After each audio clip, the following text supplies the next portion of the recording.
Hello wonderful people, welcome back to my YouTube channel. I'm so glad you stopped by. In today's tutorial, I'm going to be teaching you how to make that dress. At the beginning of the video, like you can see, the vintage fabrics is used to make a pleat starting from the upper part of the gown, and it runs even into the hem, and the Ankara is used as the main fabrics of the body, and the vintage is used also for the sleeve. So guys, for the pattern for our front pattern, we're going to be using a full block for the front bodies, and this is because the neckline at the front is an asymmetric neckline. So what we're going to do is to maintain the first shoulder and cut out the other shoulder. Nevertheless, we have to consider the armhole in which the off shoulder sleeve is going to stay. So I'm just going to use about 2.5 3 inches for that, so that the sleeve can attach to that.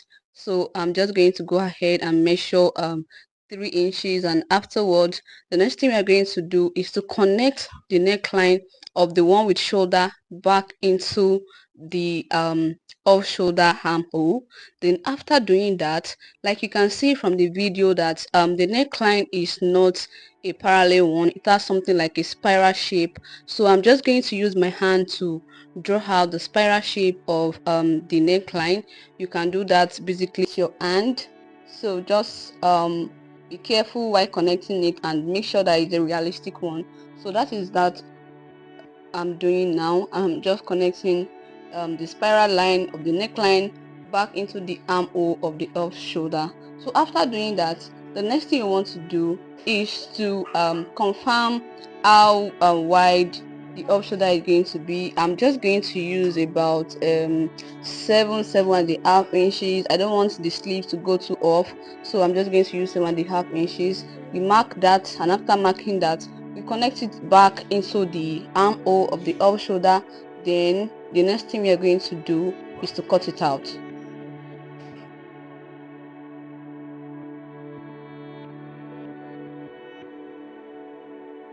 So what we are going to do next is to work on the back pattern. As you can see, for the back pattern, I've closed in the zip allowance, so I'm just going to place the front pattern to serve as a guide for the neckline for the back. For the neckline at the back, it does not have a spiral shape like that in the front. So what we're going to do is to when we want to cut it out, we close the spiral shape at the front just to serve as a guide for the back. Then we use it to cut out the back neckline, and we cut it into the armhole as well.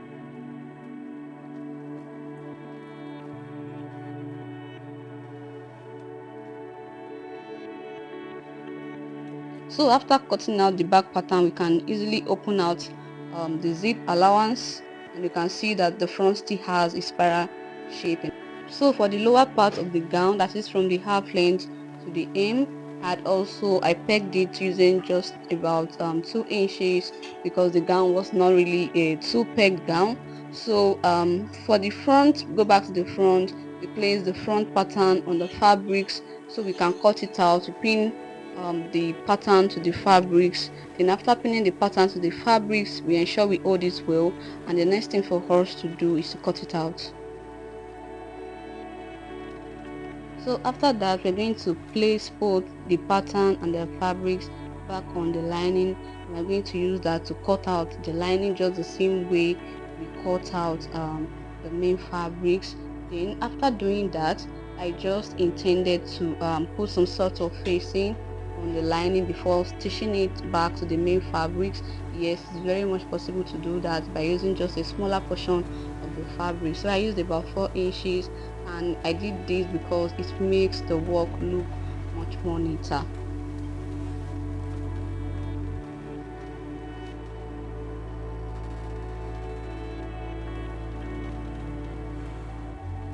So after doing that, we're going to place the pattern of the back also on the fabrics and cut it out. We're going to cut out the lining for it also, and also cut out the facing just the same way we did for the front. Yeah, like I said, it makes the work look much neater. We stitch it to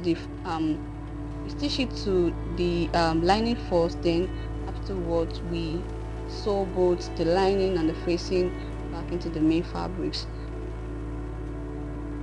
So for the lower part of the gown, that is starting from the half length to the hem, for the main fabrics is going to be 1.5 inches longer than the lining, and this is because the main fabric is going to be used to turn in the lining. So I'll just go ahead and pin the pattern to the fabrics, then we cut it out. And after cutting it out, the next thing we're going to do is to launch the 1.5 inches hem.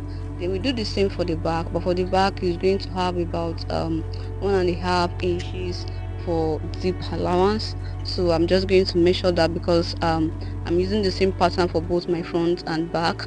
You can use the same pattern, just be careful of the zip allowance. Then after doing that, I'm going to cut it out and slit out the zip allowance opened.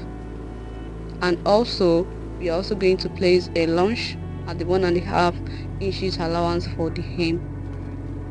Then after doing that, we are also going to cut the lining, or the lining is going to be about 1.5 inches shorter than the front, the main fabrics, and that is because, like I said, the main fabric is going to be used to turn in the lining. So I cut out the lining for the front. Then also for the back, we do the same thing. We cut out the lining for the back, had the 1.5 inches allowance for the zip, then we cut it out as well. So the next thing we are going to do is to cut out the ruffles, and we are going to cut it out using 4 inches. Then it's going to be on fold, that is 8. Then I made it a very long strap, about 60 inches, and it's going to be doubled because, like you can see from the video, the ruffles ran from the upper part of the gown and even into the hem, so it's going to be a very long fabric to achieve that. So I cut out about 4 pieces.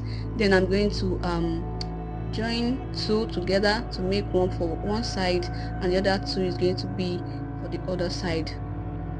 The next thing we are going to cut out is the sleeve, and we have 2 different sleeves, the elf shoulder and the normal shoulder. So for the normal shoulder, I got the midway of the fabrics, then I just made a straight line around it, and the next thing I'm going to get is the sleeve cap, which is about 5 inches. I measured the sleeve cap, then I connected it back with the straight line. And the next thing we are going to do is to make a slant line run from the upper part of the fabrics to the sleeve cap. Then we slant it back into the line, and after doing that, we are going to make a slope around it, and that is going to be where we are going to attach to our armhole. Then the excesses also is going to be pleated into the armhole, and the one by the hem, we're going to use an elastic to pull it in, and we're going to launch the upper parts of the sleeve so we can know where it's inclined with our shoulder. So for the off shoulder, I'm also going to do almost the same thing, but the difference is that for the off shoulder, the upper part, is an elastic that is going to run into it. But the first thing I'm going to do now is to leave the elastic cage allowance, which is about 1. Then after that, I'm going to measure the armhole, which is about 4 inches, and we're going to connect it back. We're going to use about 10 inches for the fullness in which the elastic is going to run, and we're going to connect the rest back into the armhole. So like I said, an elastic is going to go up and is also going to go into the hem of the armhole, and that is how we're going to achieve the puff by the off shoulder. And the next thing we are going to do is just to cut it out. So we have both sleeve ready, and the next thing we are going to do now is to get onto the sewing machine and stitch. So the first thing we are going to stitch is to attach the facing to the lining. I'm just going to confirm the way it faces the fabric in order to avoid any mistake. Then we stitch the facing into the lining by 1 cm. You just stitch it a direct stitch, we're not folding inside out. Then for the hem of the facing, we just hem it by folding like about half inches. Then we also stitch down the hem of the facing directly on the lining. you can't sew the armhole region, since a sleeve is still going to be attached to it. So after doing that, we are going to stitch both the lining and the facing to the main fabrics of the upper part of the front bodies. So after doing that, we are going to place a lunge at it. Then we go ahead and sew the side seam of the front bodies, and then we turn it inside out. As you can see, we have sewn the shoulder, the neckline, and everything is just looking neat. Then we make sure that we pull the neckline out very well. Then we can just give it a good press after that. So this is what the lining region looks like, and like you can see, the facing is sitting on it. And the next thing we are going to do is to stitch the main fabrics with the lining to secure it. And after that, the next thing we are going to do is to get our dart measurement. So back to the pattern, when I measured, we have about 4 inches from the center front, then about we launched that, then about 5 inches for the length up for the dart leg. So what I'm going to do is to connect it, and the next thing we are going to do is to sew down both darts. So a quick reminder, guys, please, should in case you have not subscribed, please make sure you do that to encourage me to do better. Thank you so much, and God bless. So the next thing we are going to do now is to stitch the lower part of the gown. We are going to do that by stitching first the lining to the hem. Then we go ahead and use the main fabrics to turn in the lining like we said from the beginning. Then we run a stitch by the side of the lower part. We stitch it all down. After stitching the side, the next thing we're going to do is to place a lunge by it so that it can lay out flat when we turn it to the other side, and we turn it inside out, and this is what we have. So you can see that it's looking beautiful. Then we go ahead and run a straight stitch to sew back the lining to the main fabrics at the waistline. And after doing that, we are also going to get the dart. We are going to sew the dart by the same procedure we did for the upper fabrics. Measure about 4 for the breadth and 5 for the length. Then we are going to connect it by stitching it from the waistline and stitching it back into the dart legs. So after sewing both darts, this is what we have. We spread out the lower part back, then we place the upper front bodies on the lower front main fabrics. Then run a straight stitch across the waistline, that is the half length, to connect both the upper part to the lower part. Then this is what we have. After that, the next thing we are going to do is to unpin the pattern from the fabrics of the back. Then we are going to stitch first the facing to the lining. Then after then we are going to sew the main back pattern, the main back fabrics rather, to its lining. We are going to connect it, sew the neckline, sew the side, give it some lunges like we did for the first one. Then we are going to turn it inside out. So we'll do that for both sides, just like the same way we did it for the front. We run a straight stitch to secure the fabric to the lining at the waistline. Then we also connect the dart for both back, and this is what we have. So just like the same way we did for the front lower bodies, we also do the same thing for the back. We stitch the lining to the fabrics, then we turn everything inside out. We pick the dart, so the side, just the same way we did for the front. So we repeat the same thing for the back also.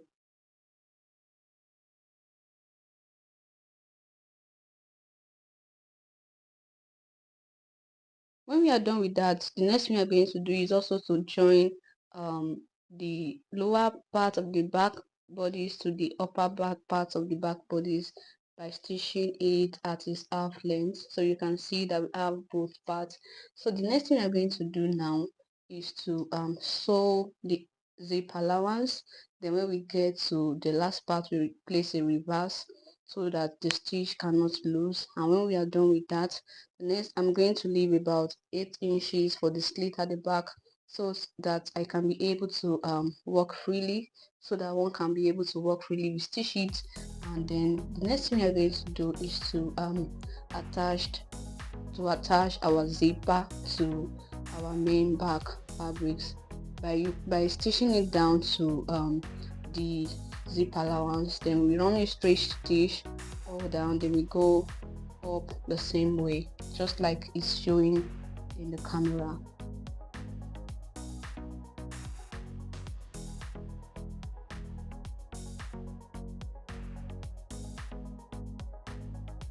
For the ruffles by the side, we stitch two straight fabrics. We stitch it together in the midway. Then after that, we stitch the hem. Then after that, we turn it inside out. And after turning it inside out, we run a straight stitch on it to secure it. Then we go to the main bodice, the front, from about 1 inches below the armhole. Then we pleat it using about an inches. Then we keep on going straight down until we get to the hem. But please bear in mind, for this type of gown or wear, make sure that you do not put too much of allowance, so that your ruffles can easily be stitched down, and when you want to hold your actual measurements, your ruffles won't be in that inside the main fabrics. I hope you got this. So after doing this, I'm just going to go to the other side, do the same thing for the next. After that, we go ahead and join the shoulder, that is both the front and the back, and connect it at the shoulder. Then the next thing I'm going to do is to for the main shoulder, the one with shoulder, I'm going to attach the sleeve to his armhole. Like I said, we are going to make pleats by the shoulder line, by the shoulder. Yes, then next thing we are going to do is to tape in the hem, so that the elastic can go or pass through the hem. Then when we are done with that, we are also going to secure the elastic by placing a stitch on it after pulling it out. For the off shoulder, we are also going to tape in both the hem and the upper part of the sleeve, and we are going to run in our elastic inside it. Then when we are done running our elastic inside it, we are going to connect the armhole of the sleeve into the armhole, which is the off shoulder of the main fabrics. So the last thing we are going to do, guys, is to take the feet of the dress, and we're going to start by sewing from the sleeve, and we're going to keep on taking the measurement even down to the hem. Please, while doing this, ensure that your ruffles are properly placed inside so as not to sew it scattered. Then after doing that, you take the measurement and stitch it all the way down. So guys, to God be the glory, we are done with sewing the dress. I believe that you like what you're seeing. You can see that it's so beautiful. Please do well to subscribe. You can see the facing also that is sitting so well inside it. Is making the work look more prettier. So for the hem, for the sleeve, I'm just going to use an hemming gun to take that down. Then this is the beautiful dress. I hope you like it. Please do well to subscribe, comment, let me know your opinion about it. If you have any question, do well to drop it. Subscribe also to encourage me to do better, and see you guys in my next video. I appreciate all your subscription. Thank you so much, and I'll see you. Bye.